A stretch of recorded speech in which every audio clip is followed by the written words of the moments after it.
আজ আপনাদের বাংলাদেশের ভেতর একটা ভিন্ন রকম অ্যাডভেঞ্চার ট্রিপের গল্প শোনাবো, যে গল্পে আপনি একদিকে পাবেন সাগর, লঞ্চ, ট্রলারে চড়ার অভিজ্ঞতা, আবার অন্যদিকে বনভূমি, তাঁবু, শিয়ালের সাথে দেখা হবার গল্প। একদম নেটওয়ার্কের বাইরে বাংলাদেশের এই অঞ্চলটি ভোলা জেলায় অবস্থিত একটি চর। গল্প যত গভীরে যাবে আপনি তত হারাতে থাকবেন চর ও চরে রাত কাটানোর গল্পের ভেতর। পুরো ভিডিওটিতে সাথে থাকবেন, কারণ কথা দিচ্ছি আজকের ভিডিওটি পুরোটা দেখলে আপনি চর, কুকরিমুকরি ও মনপুরা দ্বীপ যাবার নিয়মনীতি সহজেই বুঝে যাবেন। ভ্রমণের খরচাপাতি থেকে শুরু করে কোথায় কিভাবে যাবেন, কোথায় থাকবেন, কোথায় খাবেন, সব বিস্তারিত থাকছে আজকের এপিসোডে। আর তাই আমাদের চ্যানেলটি সাবস্ক্রাইব করে বেল আইকনটি অন করে রাখুন। নতুন পর্ব আসলে সবার আগে নোটিফিকেশন পৌঁছে যাবে আপনার কাছে। তো চলুন শুরু করি।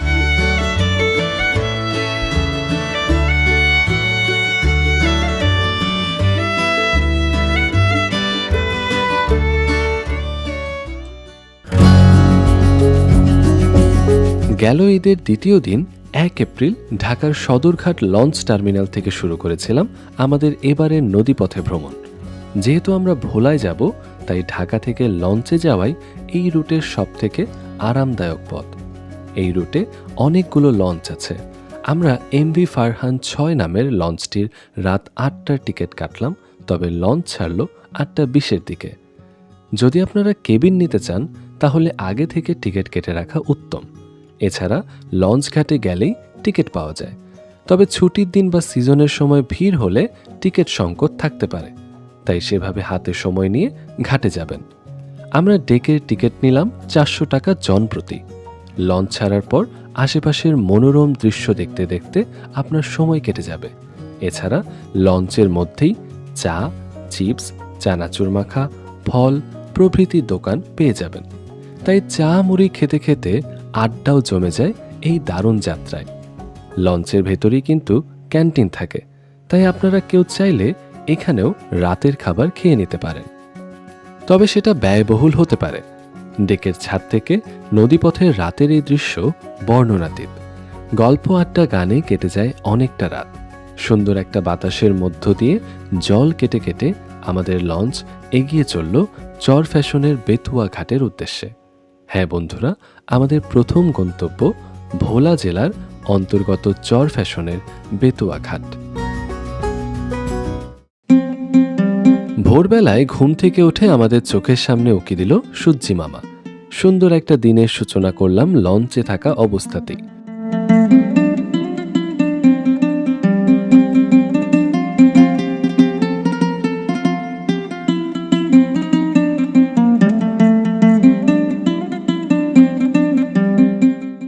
ছয়টা 22 নাগাদ আমাদের লঞ্চ ঘাটে থামল। এখানে আগে থেকেই 2-3টা লঞ্চ ঘাটে ভিড়ানো ছিল। আমরা ব্যাগ নিয়ে একে একে ডেক থেকে নামলাম। নেমে ঘাটের সৌন্দর্য আমাদের বিমোহিত করল। ঘাটটা অত্যন্ত সুন্দরভাবে বাঁধানো। আমার দেখা অন্যতম একটা সুন্দর ঘাট এটি। ঘাট ঘেঁষে নদীর আশেপাশের পার ঘেঁষে এটাকে একটা বিনোদন পার্কের আদলেই তৈরি করা হয়েছে। শহরের মানুষজন বিকেলবেলায় এখানে এসে সুন্দর একটা বিকেল উপভোগ করতে পারে।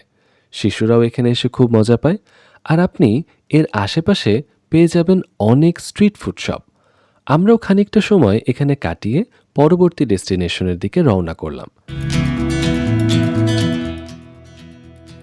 আমাদের এবার যেতে হবে কচ্ছপিয়া ঘাট, যেখান থেকে চর কুকরিমুকরি যাবার ট্রলার ছাড়ে। আমরা বেতুয়া ঘাট থেকে প্রথমে গেলাম চর ফ্যাশন বাজার। সেজন্য অটো ভাড়া করে নিলাম এবং শহর দেখতে দেখতে আমরা পৌঁছে গেলাম বাজারে। সেখানে কিছু কাজ সেরে 400 টাকা খরচে সিএনজি রিজার্ভ করে নিলাম। এছাড়া বাস, বাইক বা অটো নিয়েও যাওয়া যায়। বাইকের ভাড়া পড়বে জনপ্রতি 200 টাকা করে, অটোতে করে গেলে পড়বে 100 থেকে 120 টাকা, আর বাসের টিকিট 50 টাকা করে। তবে বাস সরাসরি কচ্ছপিয়া ঘাটে যায় না, নেমে আবার 20 টাকা করে ঘাটে যেতে হয়। এছাড়া বাসে গেলে অনেক বেশি সময় ও ভোগান্তিও হয়, তাই আমরা সিএনজি নিয়ে যাওয়াটাই সহজ মনে করলাম। গ্রামের বাজারের সহজাত প্রকৃতি দেখতে দেখতে আমরা এগিয়ে গেলাম।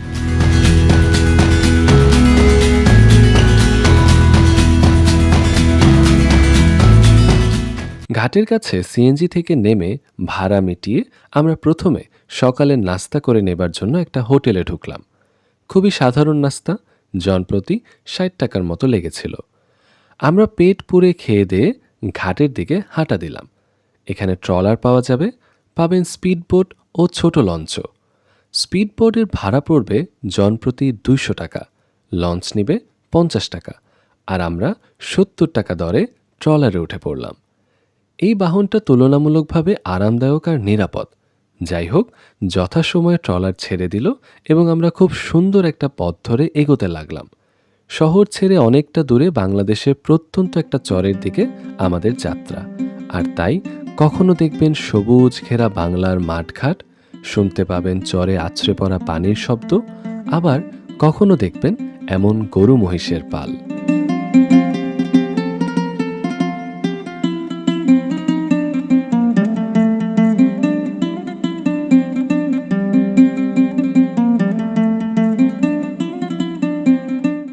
আমরা নামার জন্য রেডি হলাম চর কুকরিমুকরি ঘাটে।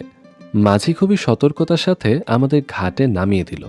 নামলেই এখানে বাইক ও অটো পেয়ে যাবেন ডাকাইত্যা ঘাটে যাবার জন্য, যেখান থেকে আমরা পৌঁছে যাব নারিকেল বাগান, যে বাগানটি অত্যন্ত বিখ্যাত। আমরা ৫০ টাকা করে বাইক ভাড়া করে এগোতে লাগলাম। এছাড়া চাইলে আপনারা অটো নিতে পারেন। এখান থেকে নামার পরের পথটা কিন্তু একটু দুর্গম, তাই মানসিক প্রস্তুতি রাখা জরুরি। কারণ এই দুর্গম পথে ১০ থেকে ১৫ মিনিট হাঁটতে হবে খুবই সাবধানে। এখানে এলে একটা বাঁশের সাঁকো পাবেন। সাঁকো পার হবার পর বনের ভেতর দিয়ে হেঁটে হেঁটে আমাদের এগোতে হবে। কখনো পিচ্ছিল, কখনো কর্দমাক্ত, কখনো ভেজা মাটির পথ পার হতে হতে আপনার মনে হতেই পারে আপনি সুন্দরবনে আছেন। পুরো এলাকা জুড়ে এমন শ্বাসমূল, গাছের শিকড় উঠে উঠে রয়েছে, যার একটা পা বেঁধে গেলে কিন্তু একদম মাটিতে পড়তে হবে। তাই খুবই সাবধানে আস্তে আস্তে এই পথটুকু পাড়ি দিতে হবে। পাখির কিচিরমিচির শুনতে শুনতে বন পার হয়ে আমরা পৌঁছে গেলাম এই ওয়াচ টাওয়ার এরিয়াটিতে। এখানে একটু বলে রাখি, গ্রামীণ ফোন ছাড়া এখানে আর কোনো মোবাইল নেটওয়ার্ক কাজ করে না। সবাই একটা পাওয়ার ব্যাংক সাথে রাখবেন। চাইলে এই সাদা বিল্ডিংটায় গিয়ে শেষবারের মতো মুঠোফোন বা অন্যান্য ডিভাইস চার্জ দিয়ে নিতে পারেন। প্রতি ডিভাইস চার্জ দিতে আপনাকে ৩০ টাকা করে গুনতে হবে। এরপর এখানে ছোট্ট একটা খালের মতো পাবেন, যেটা আপনাকে ১০ টাকা দিয়ে পার হতে হবে। তাই ঘাটে গিয়ে আপনাকে নৌকা ভাড়া করতে হবে। লোকাল ছেলেরাই এখানে মাঝির কাজ করে, তারা আপনাকে ওপারে পৌঁছে দেবে। নৌকা থেকে নেমে আবার ১০ মিনিটের একটা হাঁটার পথ রয়েছে, তাই আমরা সে পথ ধরে হাঁটতে থাকি। খুব সুন্দর মেঠো পথ ধরে হাঁটতে হাঁটতে ক্লান্ত শরীরে অবশেষে আমরা আমাদের নারিকেল বাগানে পৌঁছাই, যেখানে নাজিম ভাই আমাদেরকে রিসিভ করে। কে এই নাজিম ভাই, তাই তো? এই পর্যন্ত পৌঁছানোর পর মোটামুটি সব দায়িত্ব থাকে এই নাজিম ভাইয়ের উপর। উনি এখানকারই ছেলে, যিনি ভ্রমণকারীদের জন্য থাকা ও খাওয়ার বন্দোবস্ত করে দেন। যারা রাতে ক্যাম্পিং করবেন তাদের জন্য তাঁবু ও দুপুর রাতের খাবার, নৌকা ট্রলারে করে ঘোরাঘুরি ইত্যাদি সব কিছু নাজিম ভাই ম্যানেজ করে থাকেন। আমি স্ক্রিনে নাজিম ভাইয়ের নাম্বারটা দিয়ে দিচ্ছি। যাবার আগে আপনারা তার সাথে যোগাযোগ করে যেতে পারেন। যাবার পরপরই দেখি নাজিম ভাই আমাদের জন্য ডাব পেরে রেখেছে। দেশের আরেক প্রান্তে পরিবার পরিজন ছেড়ে এমন আতিথেয়তা এ সময় আমাদের খুব আনন্দ দিল। আমরা যেহেতু অনেকটা পথ পাড়ি দিয়ে হেঁটে এসেছি, তাই এই পর্যায়ে আমরা ভালোই ক্লান্ত হয়ে পড়েছিলাম। তাই এই ডাবের পানি আমাদের একটা ইনস্ট্যান্ট শক্তি দিল। আমরা সবাই একটা করে ডাব খেয়ে নিয়ে নাজিম ভাইয়ের পেছন পেছন হাঁটতে লাগলাম। হঠাৎ করে আমাদের চোখে পড়ল এক ঝাঁক শিয়াল। তারা তাদের আপন মনে দৌড়ে বেড়াচ্ছে। প্রথমে আমরা একটু ভয় পেলেও পরে বুঝলাম এরা আমাদের প্রকৃতিরই অংশ। এদের ক্ষতি করা আমাদের একদমই ঠিক না। তাই আমরা নির্ভয়ে এগোতে লাগলাম আমাদের তাঁবুর দিকে। সাগর পাড়ে এরকম একটা পরিবেশে তাঁবু টানিয়ে রাত কাটানোর অভিজ্ঞতা আপনাদের কতজনের আছে আমাকে কমেন্ট করে জানাবেন। তবে আমার জন্য এটা প্রথম অভিজ্ঞতা। তাঁবুগুলো আগে থেকেই তৈরি করা ছিল। আমাদেরকে সাথে নিয়ে যাওয়া হলো আমাদের জন্য যেই তাঁবুটা বুক করা ছিল সেটার দিকে। তাঁবুর প্যাকেজগুলো বলে দেই। আমরা ৩ জনে যে তাঁবুটাতে ছিলাম তার খরচ ছিল ৬০০ টাকা। ৬ থেকে ৭ জন থাকার মতো তাঁবুর খরচ পড়বে ১৪০০ টাকা। আর ৮ থেকে ১০ জনের জন্য যে বড় তাঁবুগুলো ভাড়া পাওয়া যায় তার খরচ ১৬০০ টাকা। এছাড়া কেউ যদি আরও অ্যাডভেঞ্চারাস হন তাহলে বনের একদম ভেতরে তাঁবু ভাড়া করে নিতে পারেন।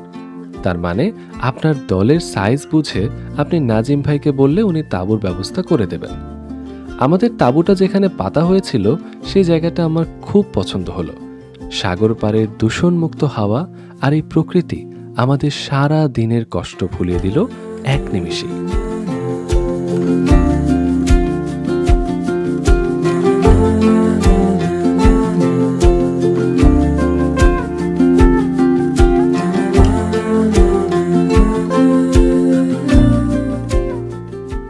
আমরা ব্যাগ রেখে একে একে কাপড় চোপড় বদলে পাশের টং দোকানে গিয়ে হালকা নাস্তা করে নিলাম।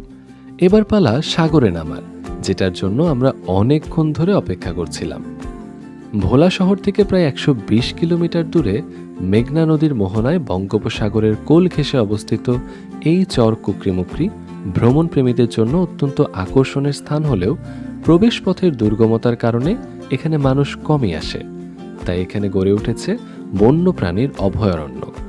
বানর, শিয়াল, চিত্রা হরিণ, কুকুর, বনমোরগ, বনবিড়ালের পাশাপাশি এখানে রয়েছে অনেক জাতের পাখি।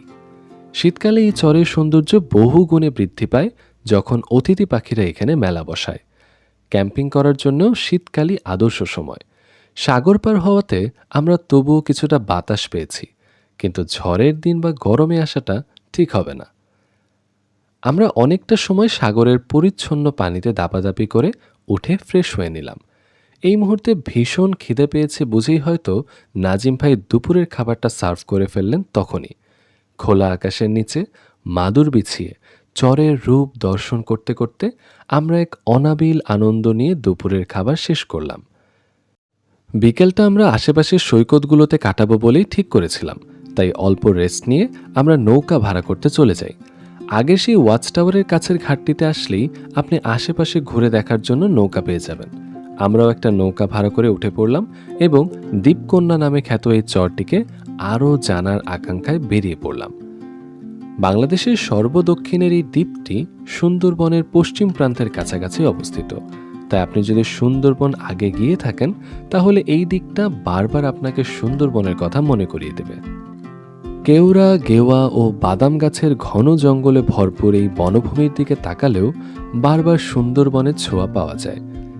এত দূরের একটি বিচে এসে আমরা দেখলাম এখানেও একদল মানুষ তাঁবু টানিয়েছে রাতে ক্যাম্পিং করার উদ্দেশ্যে। তাদের দেখে আমরা তাদের সাহসের তারিফ করলাম।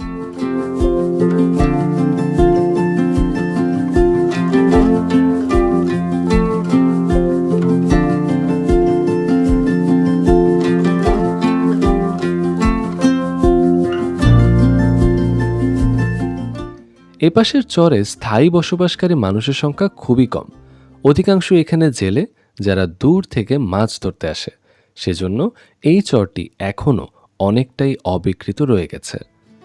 এখানে সূর্যাস্ত এবং সূর্যোদয়ের সময়টা অত্যন্ত মুগ্ধ করার মতো। তবে আমরা এখানে আর বেশি সময় থাকলাম না। দিনের আলো নিভে যাবার আগেই আমরা আমাদের তাঁবুর কাছে ফিরে চললাম।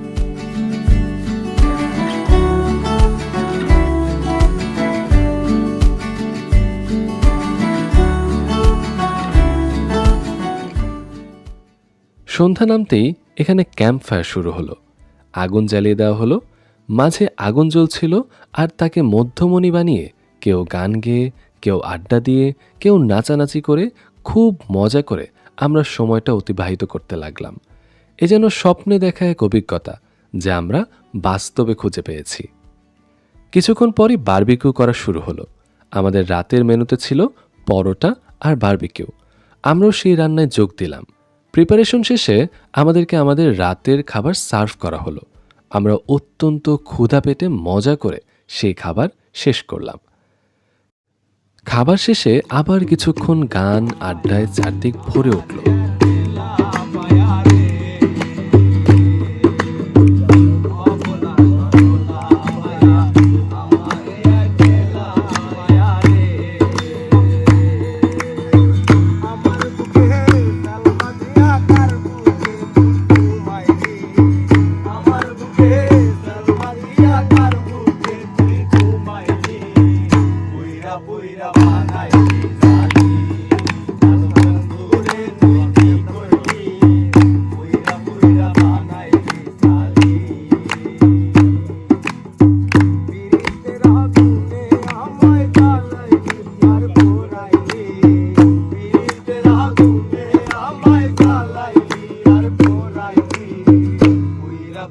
পরবর্তী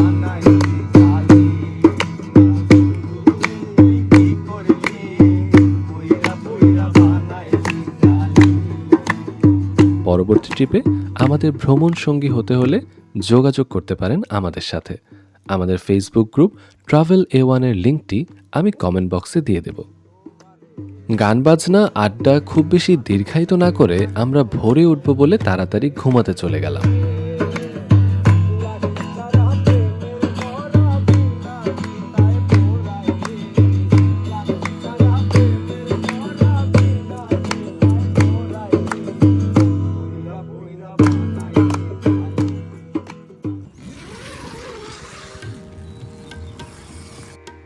সকালে চোখ মেলেই আমরা এত সুন্দর একটা সকাল দেখব তা আমাদের কল্পনার বাইরে ছিল। সকালে প্রথম সূর্য দেখব বলে আমরা ভোর 5টা নাগাদ ঘুম থেকে উঠে পড়ি, আর তাঁবু থেকে উঁকি মেরেই আমাদের চোখ বড় বড় হয়ে যায়। আমরা কেউ আর তাঁবুতে মন টেকাতে পারলাম না, তাই 5:30টা নাগাদ আমরা সব কিছু গুছিয়ে বিচে ভোরের সময়টা কাটাবো বলে হাঁটতে বের হয়ে পড়ি। আর আজকে আমাদের এই চরের শেষ দিন, তাই আমরা সময় নষ্ট করতে চাচ্ছিলাম না।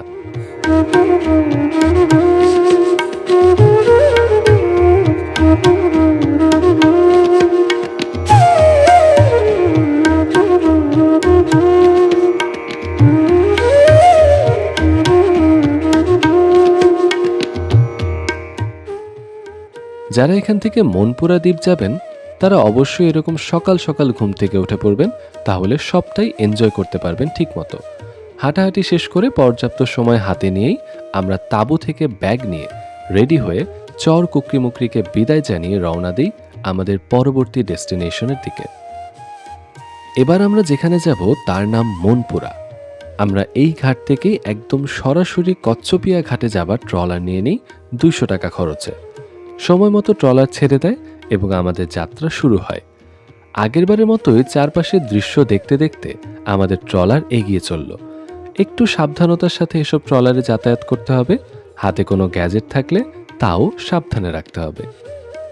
একই পথ ধরে চেনা দৃশ্য দেখতে দেখতে আমরা ঘাটে চলে আসি। এখান থেকে আমাদের সিএনজি নিতে হবে। আমরা চর ফ্যাশনের সুলিশ বাজার যাব বলে 500 টাকায় একটা সিএনজি রিজার্ভ নেই।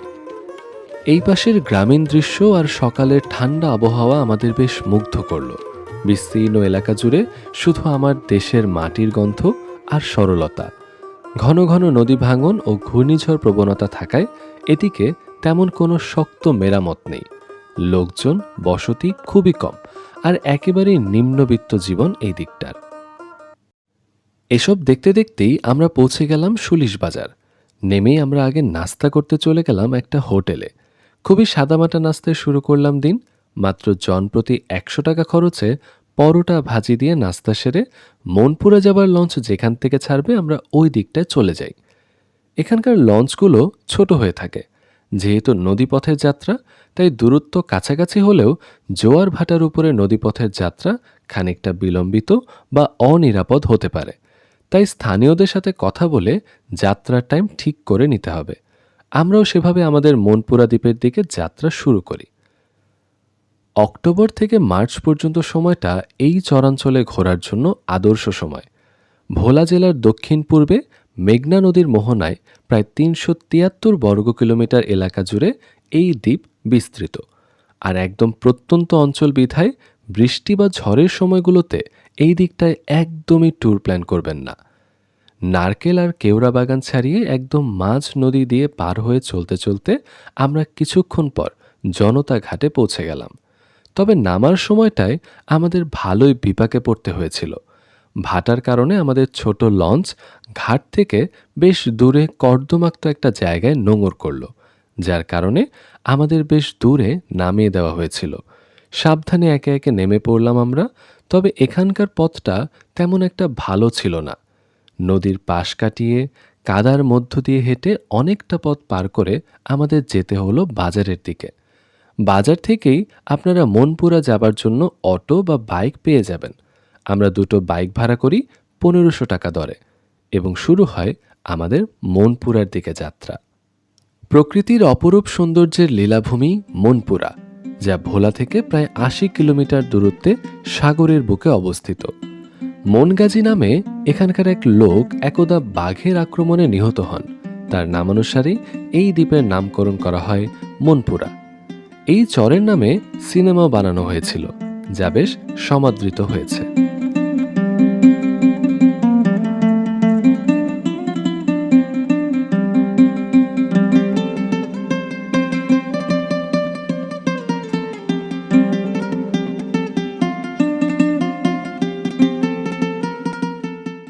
আমরা একটা হোটেল ভাড়া করি। যেহেতু আমাদের সাথে অনেকগুলো ভারী ব্যাগ আর আপাতত রাতে থাকার প্ল্যান আছে, তাই আমরা রুমটা নিয়েই নিলাম।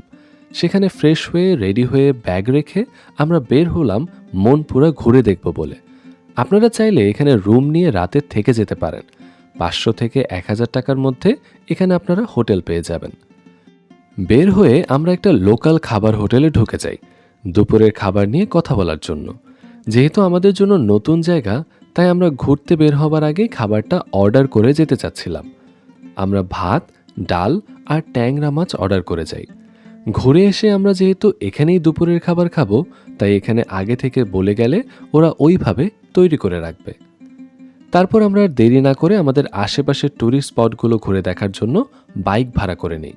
দুটো বাইক নিতে আমাদের খরচ পড়েছিল 1500 টাকার মতো। তো বাইকে করে হাজিরহাট রওনা দিই। এদিকের রাস্তা বেশ ভালো আর চারপাশে গ্রামীণ শান্ত পরিবেশ। কখনো কখনো এমন ছোট ছোট বাঁধ, সেতু, বাজার চোখে পড়বে, আর দেখা যাবে গ্রামীণ সরল জীবন। যেতে যেতে আমরা এই সাইনবোর্ডটার কাছে পৌঁছে যাই। সেখানে মনপুরা উপজেলায় আমাদের স্বাগত জানানো হচ্ছিল। তবে যেয়ে দেখি যতটা এক্সপেকটেশন নিয়ে আমরা আসলে গিয়েছিলাম তার কিছুই এই পাশটাতে নেই। স্থানীয়দের কাছ থেকে জানতে পারি ঘূর্ণিঝড়ে এই দিকটা সব কিছু ভেঙে নিয়ে গেছে। ধান ক্ষেত, বাঁধ, ব্রিজ, জঙ্গল কিছুই আর এখন নেই।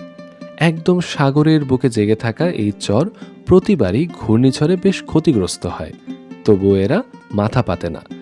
তাই বলা চলে এই এলাকার মানুষরা প্রাকৃতিকভাবেই বেশ সংগ্রামী।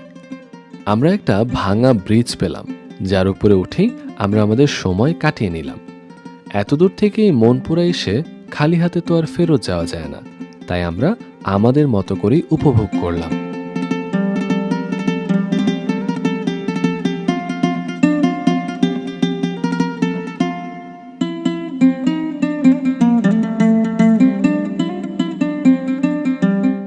শুয়ে বসে আড্ডা দিয়ে ছবি তুলে অনেকটা সময় এখানে পার করে আমরা আবার আগের মতো করেই বাইকে উঠে পড়ি। ততক্ষণে লাঞ্চ টাইম হয়ে গেছে, তাই আমরা আবার বাজারের দিকে রওনা করি। যেখানে আমরা দুপুরের খাবার অর্ডার করে গিয়েছিলাম, সেই হোটেলে ফেরত এসে আমরা সবাই মিলে দুপুরের খাবারটা খেয়ে নিই। এখন আমরা রওনা করব আমাদের আজকের শেষ ট্রাভেল স্পট দক্ষিণা হাওয়া সি বিচের দিকে।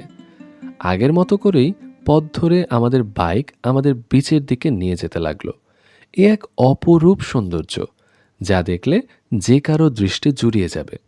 মেঘনা বেষ্টিত দ্বীপ উপজেলার দক্ষিণ ভাগে বঙ্গোপসাগরের উত্তাল ঢেউয়ে বালু জমে গড়ে উঠেছে 1 কিলোমিটার লম্বা সমুদ্র সৈকত। এটি উপজেলার দক্ষিণ সাকুচিয়া ইউনিয়নের সর্বদক্ষিণে রহমানপুর গ্রামে অবস্থিত। বাইকে আমাদের মূল সৈকতের কাছাকাছি পৌঁছাতে বেশি সময় লাগলো না, তবে এখানে গিয়েও আমরা চরমভাবে হতাশ হই। কক্সবাজার সমুদ্র সৈকতের মতো এই জায়গাটিতেও খুব সুন্দরভাবে বেঞ্চ পেতে সৈকত এনজয় করা যায়, এমনটাই জানতাম আমরা। আসার আগে যতটুকু জেনে এসেছিলাম তাতে সেরকমই ভিউ পাবো ভেবে এই দিকটায় আসা। ভেবেছিলাম আপনাদের সাথে খুব সুন্দর কিছু মুহূর্ত শেয়ার করব, কিন্তু না। ঘূর্ণিঝড়ের তাণ্ডব এই দিকটায় এতই বেশি যে এদিকে আসলে পাকাপোক্তভাবে কোনো ইমারত তৈরি বা পর্যটকদের জন্য স্থায়ী কোনো ব্যবস্থা করা সম্ভব হয়ে ওঠে না। তাও যদি আপনারা এই দিকটায় কেউ ক্যাম্পিং করতে চান, তাহলে লোকাল ভাইদের সাথে যোগাযোগ করে সেটা করা সম্ভব। আমরা গিয়ে দেখলাম সেখানে একটা গ্রুপ তাঁবু খাটিয়েছে রাতে থাকার জন্য। তবে যাবার আগে অবশ্যই ওয়েদার ফোরকাস্ট দেখে তারপরে ট্যুর প্ল্যান করবেন। আমরা এখানে বসেই সূর্যাস্তটা দেখার পরিকল্পনা করলাম।